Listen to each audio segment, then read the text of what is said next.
كنا حسوا وقي فينا غانا كيجيني بلي بن السمار في طه في الباردون جامي.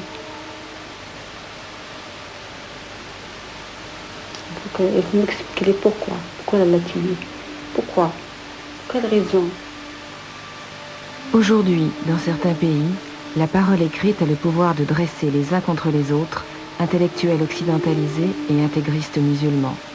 C'est toute forme de liberté de pensée et de réflexion qu'ils veulent annihiler, qu'ils veulent éradiquer au niveau du pays. Et évidemment, la pensée critique, c'est d'abord les intellectuels, cela va de soi. ما يحدث الآن إن هؤلاء الذين يدعون وأنهم متسامحون وأنهم أحرار وأنهم يدعون إلى الحرية يكبتون أفواه الذين يحملون إيديولوجيات غير إيديولوجيتهم.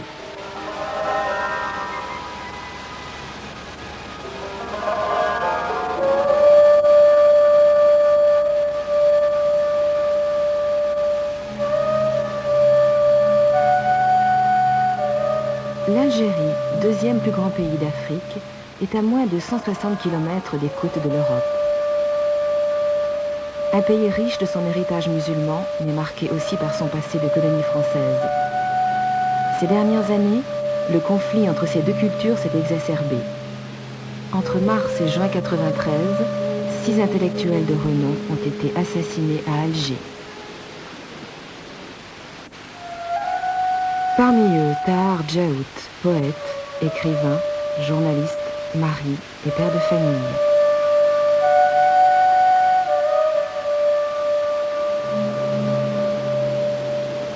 C'était la pureté, Tahar c'était la douceur. Il était doux, Tahar, en tant qu'homme. Pas capable de faire du mal à une mouche.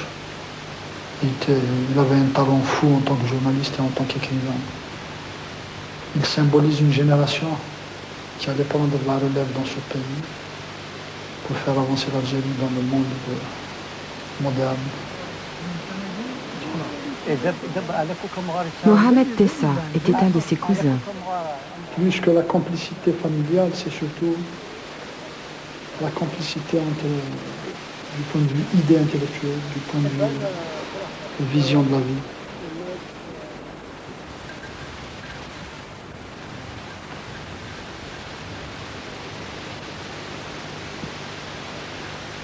Le lien qu'avait Tahar à son village natal, Ulkhou, c'est un lien quasi ombilical.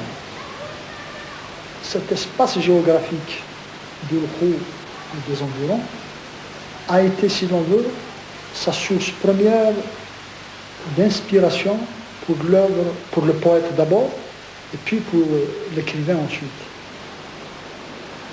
Il est issu d'une famille très pieuse, très simple, paysanne.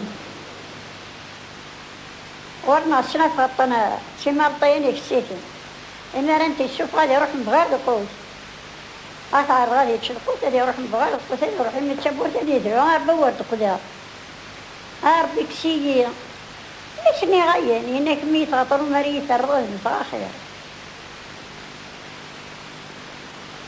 Jusqu'à l'âge de 10 ans, Tahar Djaout est allé à l'école du village. Jusque dans les années 50, la langue parlée dans les écoles algériennes était naturellement le français. Mais pour Tahar, l'école du village ne suffisait pas.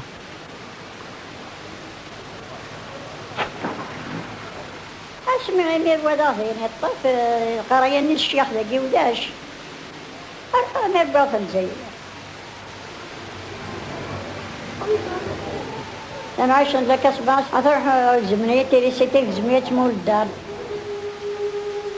والله راه الشموع تكتب المدي فهذا جورناليست. Toute sa vie a été de propager les nobles idéaux de la liberté, de la démocratie, de la justice, parce qu'il a souffert quand il était gosse.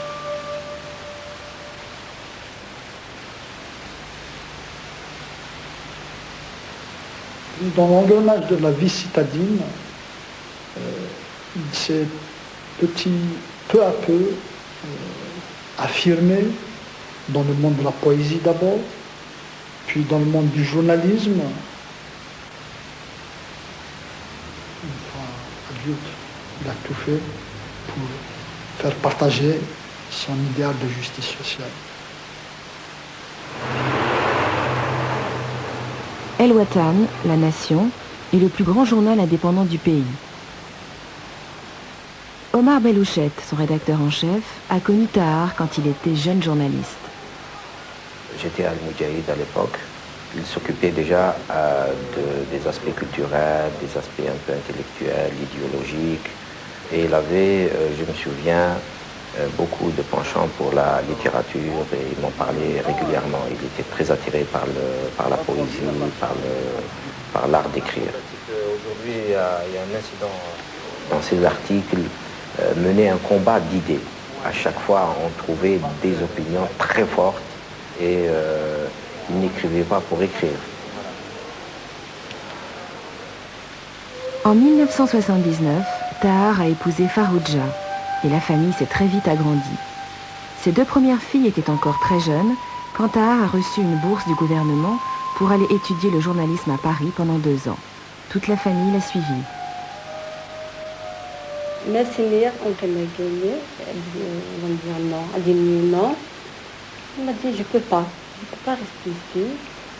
J'adore mon pays. Il est très très doux. يعني طهر لقيت كرادي لقيت العالي يتطفون يعني الكواليس. C'est vraiment beaucoup. Rachid Mimouni, romancier algérien, connaissait bien Djaout. Le credo de Tahar Djaout, c'est que pour l'intellectuel, pour l'écrivain, il y a un devoir de vérité.